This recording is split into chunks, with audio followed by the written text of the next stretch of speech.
अस्सलामुअलैकुम दोस्तों, मैं हूं सैयद अली और आप देख रहे हैं सब कुछ सीखो यूट्यूब चैनल।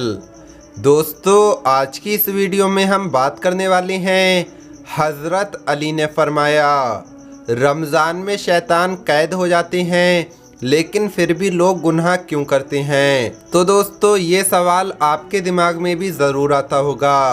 साथ ही साथ दोस्तों, हम आपको बताएंगे कि मुर्गा रोज़ सुबह ज़ोर ज़ोर से क्यों बोलता है, मुर्गा रोज़ सुबह ज़ोर ज़ोर से अजान क्यों देता है, उसका क्या मतलब होता है। साथ ही साथ दोस्तों, हम आपको बताने वाले हैं हज़रत अली ने फरमाया जिस इंसान में ये 3 निशानियां होती हैं तो वो इंसान सबसे ज़्यादा ख़राब और बेकार होता है। इल्म वालों के नज़दीक उसकी शक्ल एक कुत्ते जैसी होती है। और दोस्तों, इन सब के साथ साथ हम आपको बताने वाले हैं एक ऐसी औरत का वाक़या जिसने कब्र के अंदर बच्चे को जन्म दिया। सब कुछ बताने वाले हैं, बस आप इस वीडियो को आखिर तक देखते रहिए। वीडियो शुरू करने से पहले अगर आप हमारे यूट्यूब चैनल पर नए आए हैं तो चैनल को सब्सक्राइब करके बेल आइकन ज़रूर दबा दें। तो चलिए वीडियो शुरू करते हैं। दोस्तों, जैसा कि आप सब लोग जानते हैं और आपने भी कभी ना कभी ये ज़रूर सुना होगा कि रमज़ान में शैतान कैद हो जाता है। लेकिन एक सवाल ये है कि फिर भी इंसान रमज़ान में गुनाह क्यों करता है, बुरे काम क्यों करता है, रोज़े क्यों नहीं रखता, नमाज क्यों नहीं पढ़ता। तो दोस्तों, हमारे 2 दुश्मन हैं जो नेक रास्तों से भटकाने के लिए कोशिश करते रहते हैं, एक नफ्स और दूसरा शैतान। और नफ्स तो शैतान से भी बड़ा दुश्मन है। लोग तो ये कह देते हैं कि शैतान ने हमें बहकाया, लेकिन जब शैतान खुद बहकाया गया था, जब उसने अल्लाह पाक के कहने पर सजदा न किया था, तो उस वक्त कोई दूसरा शैतान नहीं था। शैतान को शैतान बनाने वाला नफ्स था। शैतान के नफ्स ने ये दलील तराशी थी कि तू सजदा ना कर, जिसकी वजह से अल्लाह ने उसे अपने दरबार से निकाल दिया। तो शैतान और नफ्स इंसान के 2 दुश्मन हैं जो हर वक्त इंसान के साथ लगे रहते हैं। लेकिन अल्लाह का करम है कि रमज़ान में शैतान पकड़ लिए जाते हैं, जकड़ लिए जाते हैं। लेकिन इसके बावजूद भी लोग गुनाह पर गुनाह क्यों करते हैं। इस बारे में एक मर्तबा हज़रत अली से एक शख्स ने सवाल किया, या अली, जब रमज़ान के आने से पहले शैतान कैद कर लिया जाता है तो फिर भी इंसान रमज़ान में गुनाह क्यों करता है। तो हज़रत अली ने फरमाया, अगर कोई बदबूदार चीज़ किसी बर्तन में रखी हो और फिर उस बदबूदार चीज़ को बर्तन से निकाल लिया जाए तो फिर भी बर्तन से बदबू जाती नहीं। जो लोग नहीं समझे उन्हें मैं बता दूं कि लोग सारा साल गुनाह करते रहते हैं और बदबू को यहाँ पर तशबीह दी है गुनाहों से, कि सारा साल इंसान गुनाह करता रहता है और फिर भी रमज़ान के महीने में उसकी आदत जाती नहीं। और दोस्तों, इंसान सारा साल गुनाह पर गुनाह करता रहता है और रमज़ान आने तक उसका हिसाब उस पंखे की तरह हो जाता है। जैसे एक पंखा चलते चलते एकदम से नहीं रुकता, वैसे ही इंसान सारा साल गुनाह करते करते रमज़ान के महीने में भी बाज नहीं आता। लेकिन हमें चाहिए कि रमज़ान का बबरकत महीना चल रहा है तो हम इस महीने में नेक अमल करें, रोज़े रखें, नमाज़ें पढ़ें, नेक रास्तों पर चलें। दोस्तों, अब हम आपको बताते हैं मुर्गे की अजान के पीछे क्या राज है। मुर्गा रोज़ सुबह ज़ोर ज़ोर से अजान क्यों देता है। प्यारे दोस्तों, अल्लाह ने हर चीज़ में कोई ना कोई मसलहत रखी है। इस ज़मीन पर इंसानों से लाखों साल पहले जिन्नात खुलेआम बसा करते थे और वो दिन और रात में कोई फ़र्क नहीं रखते थे। और जब अल्लाह ने ये चाहा कि इंसान को इस ज़मीन पर भेजा जाए तो जिन्नात पर ये हुक्म नाफिज किया कि वो रात के लिए महदूद हो जाएं। लेकिन जिन्नातों ने इस बात को नहीं माना। बिलाखिर फरिश्तों और जिन्नातों की जंग के बाद जिन्नातों को रात के लिए महदूद कर दिया गया और उस वक्त ये परिंदा यानी कि मुर्गा आसमानों में उड़ा करता था।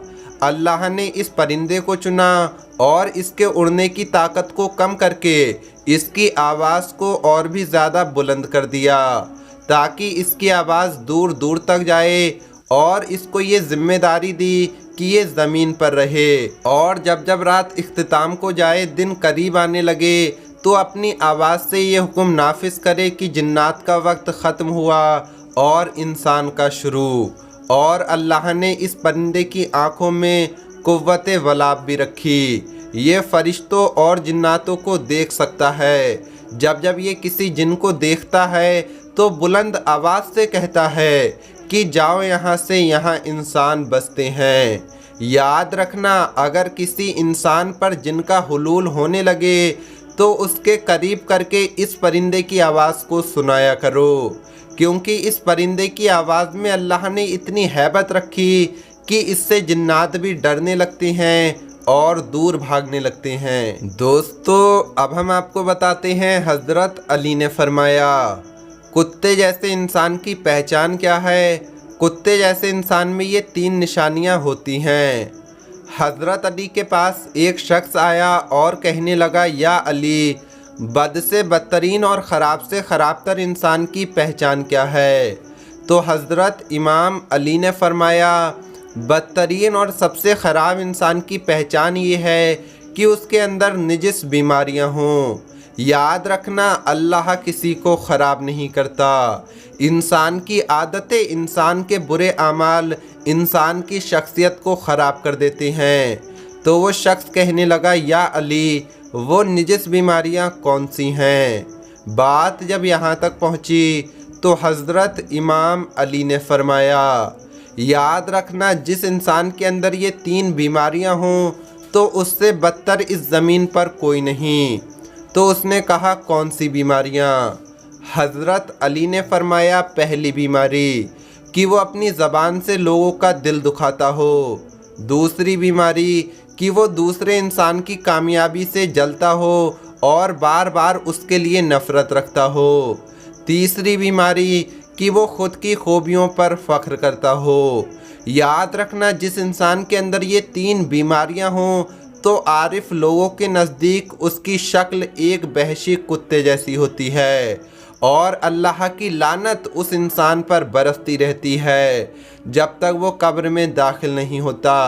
और रोज़े महशर भी वो वहशी कुत्ते जैसा उठेगा और लोग उसे दूर से पहचान लेंगे कि यही है वो इंसान जो अपने आप को मोहतरम समझा करता था।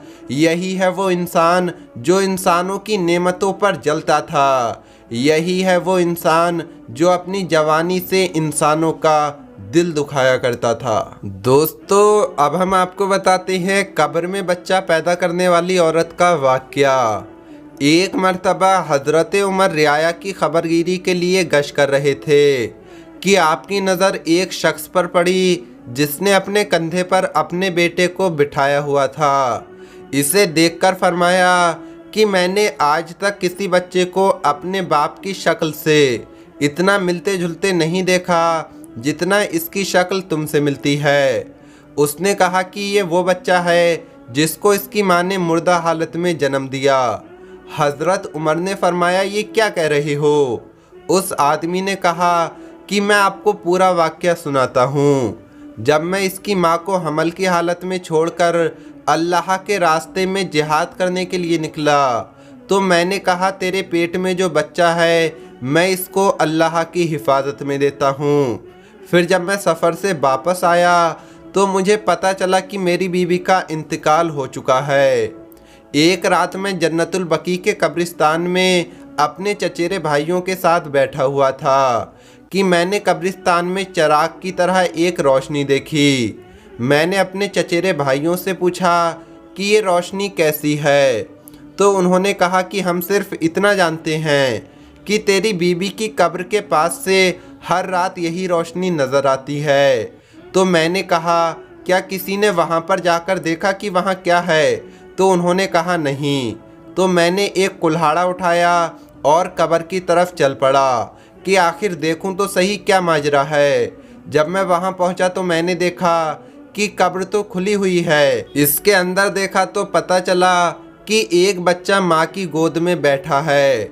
मैं ज़रा करीब हुआ तो गैब से आवाज़ आई कि ऐ वो शख्स जिसने अपने रब के पास अपनी अमानत रखवाई थी, अपनी अमानत ले लो और याद रखो अगर इसकी माँ को भी हमारे पास अमानत के तौर पर रखवाता तो उससे भी पा लेता। उसके बाद वो शख्स कहता है कि जब मैंने बच्चे को निकाल लिया तो वो कब्र अपने आप ही बंद हो गई।